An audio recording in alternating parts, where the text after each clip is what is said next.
For over 20 years, director Craig Brewer has been telling stories about characters from car thieves to blues guitarists, hustlers to nightclub performers, pimps to princes. He has also been an incredibly enthusiastic ambassador of Memphis culture, peppering his films with music and performances of local legends including Al Capone, Bobby Rush, Isaac Hayes, Justin Timberlake, and Scott Bomar, to name just a few.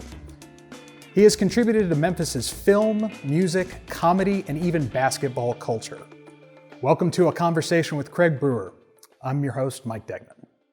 All right, Craig, thank you so much for being here today. Thank you for having me. And for having us here in this amazing space here in Crosstown. Yeah. It's been a little bit of a dream to get a spot where not only I can hang out, but we're trying to do a lot with the high school and with my kids and their friends, and have like a hangout that's primarily about, making things creatively and films and shorts and all kinds of stuff. Your family is originally from the area, Collierville and Rossville. Yeah. Memphis was always, even though I had to move around a lot with my mom and my dad, like Memphis was always considered like where I was from, and so I would spend my summers here. And but I've now been living here, I guess, consistently since about 1994. Other than that, it was just like where grandmom and granddad were and where I'd come to visit. When you were a kid, you started off in theater, right? Yeah, I always loved movies, but it's still and is today for a lot of people. It feels like that thing that's kind of more of a privileged art form where you have to have money, you have to have connections to do everything, and so because I couldn't do it at a young age, I went into like children's theater, and for a chubby kid whose granddaddy was a famous ball player and who was not good at sports at all, like it was really the only opportunity I had to not just meet but even see girls. And so I went into theater and did a lot of plays. And the older I got, I started writing more and doing like skits. And by the time I got into high school, I started to like write full plays and direct full plays, and so all my life there's always been a rehearsal, there's been schedules, there's been meetings where I have to kind of deal with other artists. And so if I were to like point to one thing in my life that probably was the best thing for me, it was being involved in the theater. Sure. And you were not just performing and writing, but also doing like the technical side of things. Oh, yeah. So you have to learn all the different skills. Oh yeah. I mean, and the great thing about theater, especially in like children's theater in high school, is that if you're not in the play, then you're probably up on a ladder hanging Fresnels or changing gels or any of that kind of stuff. But now I'm finding that when I'm on set with a lot of people on my crews, is that all that knowledge from back in the day really helps me today. I mean, even down to in television, one thing that happens a lot is we'll run two cameras, right? And it's a way that the producers can say, well, we're saving time. Well, the problem is if you're doing a wide shot and a close-up on somebody, the boom operator is kind of screwed on that because he can't, you can't bring the boom in on a wide shot. And so little things like that, and also with lighting as well, that I'm hyper aware of that, where I do see a lot of filmmakers that you can tell they're new because they're just like, well, why can't we do that? And you see this really awkward moment with the crew where they feel like, well, this still is the person in charge, but at the same time, I'm frustrated because he just doesn't know my job. And I would say that really on Hustle and Flow, John Singleton was the first one to really show me all of that kind of work ethic. I mean, even down to like if we were moving to another set, I would pick up the furniture, and John would kind of pull me aside and go like, "Hey man, they got people for that, and they get nervous when you do it because it makes them think that they're not doing their job." And I was like, "Oh, I'm sorry," So there's all these different, positions that I have a tremendous amount of respect for on film sets. Well, and just your respect for everybody involved seems to come through, just because your actors give just these great involved performances, or like on specifically I'm thinking of Dolomite Is My Name or Coming to America. Everybody seems like they're having a great time. Yeah. And that just comes through, like just the joy of of creation. It's about the set. It really is. And I've had to work with some actors and actresses that need there to be tension and need there to be arguments sometimes. And I can learn that usually within the first couple of days of shooting. But that's just not what I want my set to be about and my life to be about. So I've got music that I'm playing. I usually play Al Green in the mornings. By the time I get to evenings, sometimes it veers into Yo Gotti. When Eddie sometimes on set would show up and we'd do a blocking rehearsal, and I'd be like, "Where's your guitar?" And he'd be like, "Oh, I thought about bringing it, but I thought we were just going to do a blocking rehearsal." I goes, "Yeah, but we'll do all the fun stuff when the cameras are rolling. We're just going to figure out what we're doing right now. You can bring your guitar here." So sometimes he would just show up and he'd be in his casual clothes and just kind of like strumming these riffs. And I was like, "Yeah, we'll do this. We'll do that." I try to just keep it really relaxed and then allow a lot of freedom, and then not try to get too bogged down or specific in my direction with people. Let's say that I need more energy on a certain line. I'll just say, "Hey, let's do one more," and put a little more gas behind it. And I leave it to them to figure out what gas means. Does that mean faster? Does that mean more energy? Does that mean like deeper? And I find that when I come in and get too specific with something, I kill something. And really, I learned that from reading a lot about Jim Dickinson, the music producer, and also Sam Phillips. I mean, I feel like Sam Phillips was kind of like my professor. I didn't go to film school, but I read a lot about how Sam Phillips dealt with his musicians, and I find that I'm usually doing that with actors. Trying to wrangle their performance in a way, but not bog it down or put a fence around it. Yeah, and music is just a massive part of your films. It is. I mean, every film, whether it's the soundtrack or just the moments that characters have. I think of Eli when he hears the cello in Poor and Hungry. Yeah. Or DJ when Keys takes him to hear what he does with recording in church, and just has a moment of realization of, I need to do something with my life. Well, it's relatable. I find. Very. Like I find that you don't have to necessarily be into rap to look at Hustle and Flow and say like, oh, I know that feeling. I know that feeling that I wanted to do this when I was younger, and I got a little sidetracked by life, you know, and then to see people fight for that thing. I remember when I got the call that Hard Out Here for a Pimp was nominated for an Academy Award, and everybody was just so incredulous, especially people in Memphis, because as much as I love this city, there's nothing we love better than crapping on our own stuff. Just going like, well, there's no way we're going to win. You know what I mean? There's a little bit of that, right? And to some extent, I like that because Memphis sometimes is best in like second place, you know, because we're that scrappy attitude that's like, we may not like take the trophy, but like we scrape, you know, we scrap with it a little bit. But I think it's that spirit though, really, that makes everything work. And I remember when I heard that Hard Out Here for a Pimp was nominated, I was like, well, we won it. And they're like, there's no way we won it. Like, you know, we're not going to beat Dolly Parton with 3 6 Mafia. And I was like, yeah, because the audience watched that song be made. And when you watch something in art be made and you watch the people passionately making it, then the audience made it with them. And then they take ownership over it. And I think that's why that song won. I mentioned the basketball in the intro. It still boggles my mind. Every 6 months, I go and watch the clip that Morgan John Fox shot of you of everyone in the Grindhouse singing along with Al Capone on the floor.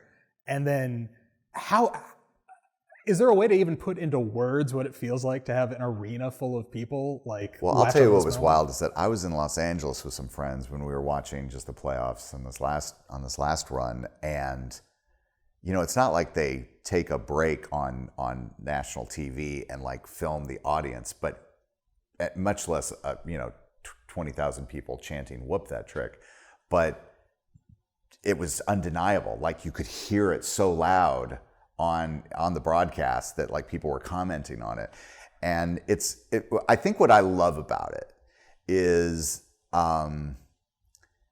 that look, it is there's what is it in Boston they sing "Sweet Caroline" at the seventh inning stretch, like all of us chanting "Whoop that trick." Of all ages and races. I mean, there's blue-haired old ladies chanting "Whoop that trick," right? And it's a fantastic attitude that the city and the team has somehow melded together, and it has to do with the movie Hustle and Flow, which is about that same thing. And so I know that every time it comes up, I always have to do an explanation tour, because they're like, "Oh, is this song about beating women?" I'm like, "No, it's not about beating. The trick is the John." And why am I even explaining this to you? That's not what the point of this moment is, But it's to me, I get very proud. I really do. And Al Capone and I always send each other clips, and just like, "Can you believe this, man?" It's such an, and this is going to sound strange, but such an elegant expression of a spirit that really powers so much of the people in this town. Yeah, we know there's a lot of things stacked against us. I mean, I don't know a creative who hasn't had to have 2 or 3 other jobs. Yeah. Because you're gonna have to do everything. But the spirit of Memphis is one of like, yeah, we're gonna do it. We're gonna push on through it and, deal with us. And also, Memphis has a certain attitude here that you're not punished or looked down upon if you have to have a day job. You know what I mean? Like you can have a great artist in town and still like they're serving you coffee during the day, and there's not like this, "Oh, I wish this person would do better so they wouldn't have to do it." No, it's like it's rock and roll or whatever their art is just part of their lifestyle. And now, since the pandemic hit, everybody in Hollywood that I know that has always viewed me living in Memphis as this oddity is now completely turned around, and they're just like, "Tell me how you do this. How do I get out of the city? How can I live somewhere else and be part, and more so, be part of a caring community?" And that's why I never watch my movies anywhere else but in Memphis. I'll do a premiere somewhere, but on the day that the movie opens, there's all this kind of Hollywood crap that comes along with those kind of things that have to do with how much money did your movie make and all that kind of stuff that in LA they're worried about. Whereas in Memphis, people are just like, "Hey man, I saw your movie, man, it's awesome." And there's just, it's less of that, the high stakes, and more about like a community that's just coming out to see your film. On that note, Dolomite Is My Name, I was so happy I got to see that in a theater in Memphis. Yeah. I mean, it was so great to watch that with a crowd. It's great without a crowd too. Like Hustle and Flow, it's the story of someone who's going to do things on their terms. Yeah. It doesn't matter what everybody else tells them. They've got a vision, and they're just going to do it any way they can. I don't think I've been more confident directing a movie than Dolomite Is My Name. And I owe it to 2 things. First and foremost, the subject matter. Like, I did get a ragtag group of people who've never made a movie before to come together to make my first movie. That movie went out to LA. It had a screening. It was able to not only attract, agents, but producers like Stephanie Lane and John Singleton saw it. And then I was able to have a career, and that's what Rudy Ray Moore's story is. He was a guy from Arkansas who did a lot of comedy, did a lot of singing, and then one day came out to Hollywood and was like, maybe I need to make a movie, and let's get some people together. And it may be awful, but it exists, and he was better for it.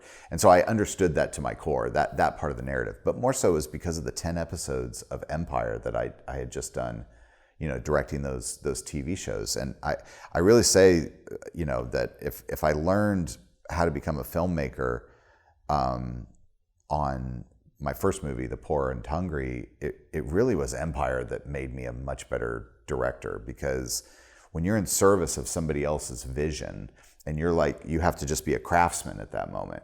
I I understand why Spielberg is so good. Spielberg is good not because of film school. He couldn't get into film school. So he just started directing television. And that's why he's so fast, and that's why he knows so much about everything, is because you just can't afford not to. So Dolomite was that time where I'm working with my idol, and I didn't feel afraid. And I think that that's where Eddie and I have a really great relationship, is that I think that some people, understandably, are scared of him, and it's not like there's something to be scared of, but like, the status. Yeah, he's got great ideas, and I always feel like you got to listen to him, but I'm proud that he listens to me too. Yeah, Eddie just seems so alive in his portrayal of Rudy, and just brought like such a depth in the performance. It's so human and hilarious. Yeah, it's been a passion of his for like 10 years to try to make this movie. So I think that what was great was that, we got a fantastic cast around him. Absolutely. And also there were times, we talk about directing, there was times that he laughed, he makes fun of me about this even today.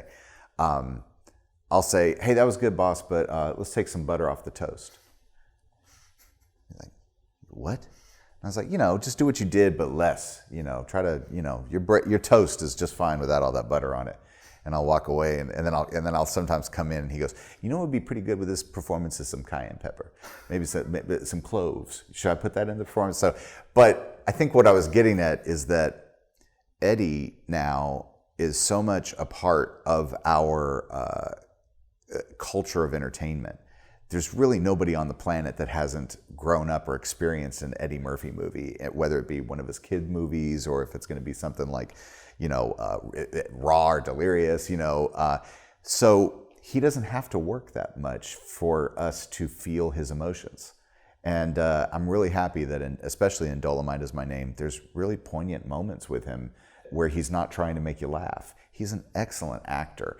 He also has, I won't call it a burden because he loves this burden, but he's there to make us laugh and to entertain us. But still, he's got a deep well, with the right role.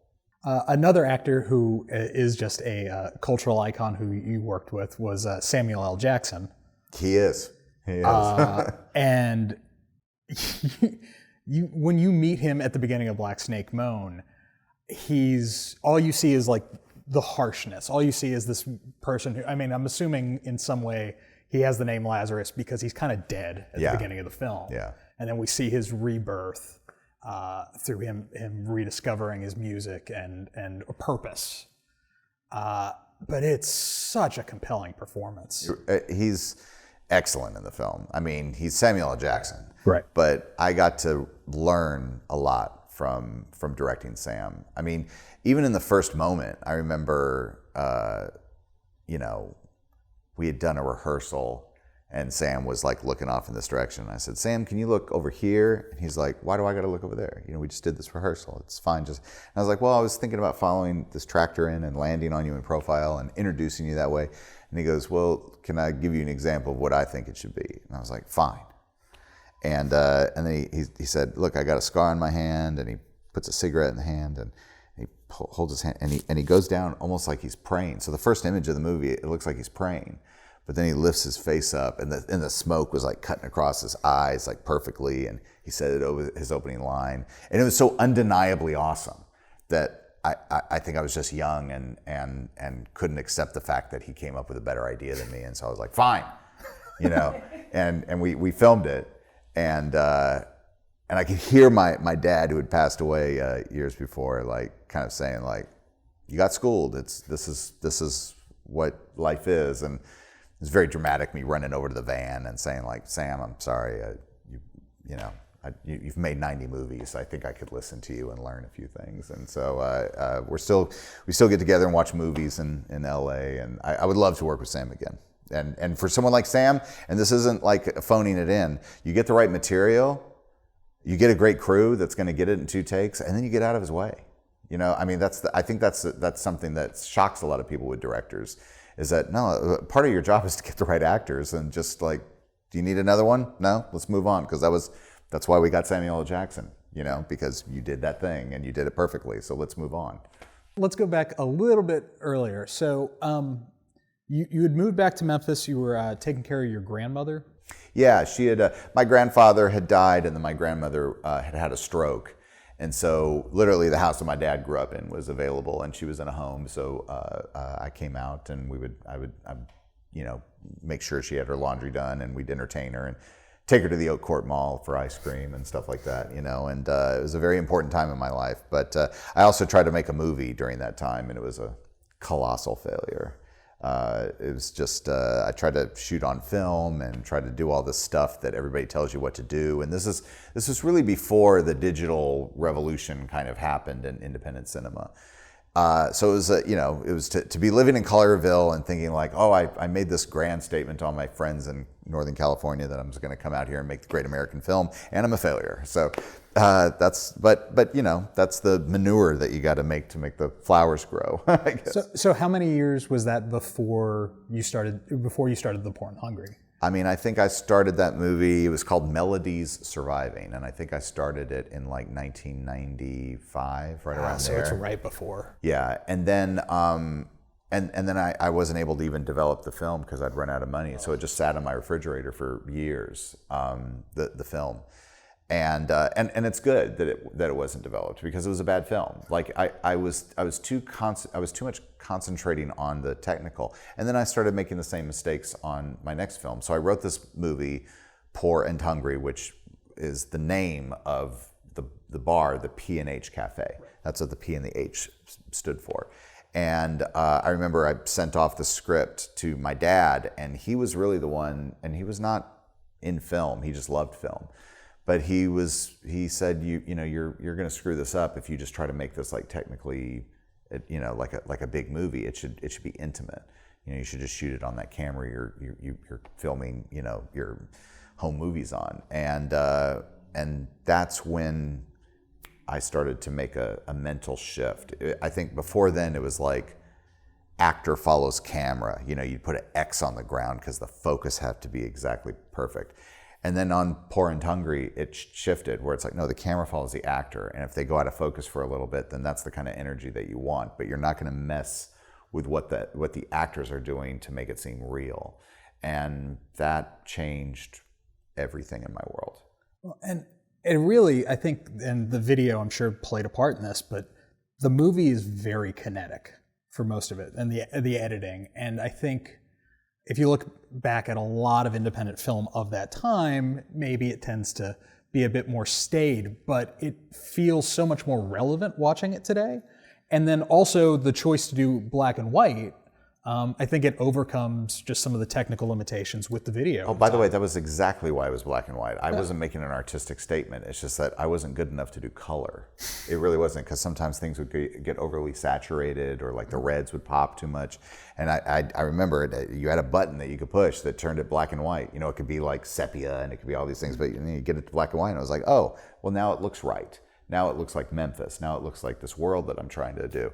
But yeah, I mean, even learning how to edit on it. Like I tell people, if you watch Hustle and Flow is about me making Poor and Hungry. That's what it was. I mean, I lived in a shotgun house on Vinton Avenue. We were all crammed into a small house. I was building sets in my living room.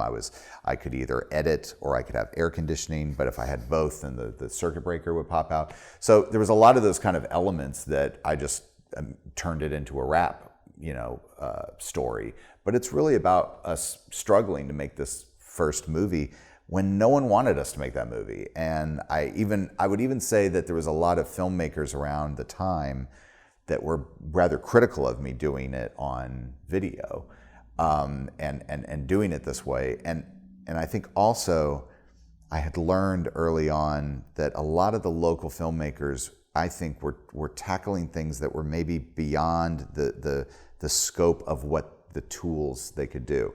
So my story was kind of simple. It was a car thief that fell in love with one of his victims. And I think I only had a total of about 4 to 5 characters in it. And so that, if you look at Hustle and Flow, is kind of the same thing. It's not like you've got to have a big moment where DJ becomes famous and has a big concert at the end of it. No, they're just trying to get one tape to one rapper at a party. Right. That's the big finale of Hustle and Flow. Still kind of small, big stakes with a small action. Yeah. Yeah, it's because we become so invested in these characters, these things that from a bird's eye view might seem minuscule, they have all the weight. And it's very hard to explain to Hollywood people today that that's okay to do. And I always go like, okay, but remember that movie Rocky? He does not win. I can't say it enough. Rocky does not win at the end of the fight. And they're like, yeah, but later they made other movies where he wins. I was like, I know, and they're never as good as Rocky. Rocky is about he loses and he finds the love of his life and he finds himself. And that's sometimes hard to explain to people, that you can have those kind of like smaller wins that are huge if you set it up correctly and you root for the characters. There's such an efficiency of storytelling in your films. They just keep moving. They grab you, and then you're there for the duration of it, which is just very enjoyable. Thank you. I'm worried more and more that I need to connect to that guy that was younger and try to be better at storytelling. I try to like map everything out on these cards. I have a system that I've used for a long time to write movies, and it helps me. But usually when people need me to come in and work on a movie, the one thing that they say is that we're missing some soul. And I think it's kind of what they're missing is kind of what we're talking about, is that, well, what's really the movie about? Like, what am I supposed to feel while watching this movie? And can I connect to the characters? And that's when I start to roll up my sleeves on a script. Well, thank you so much for talking with us today, and can't wait to see what you do next. Thanks. Great talking to you too. All right.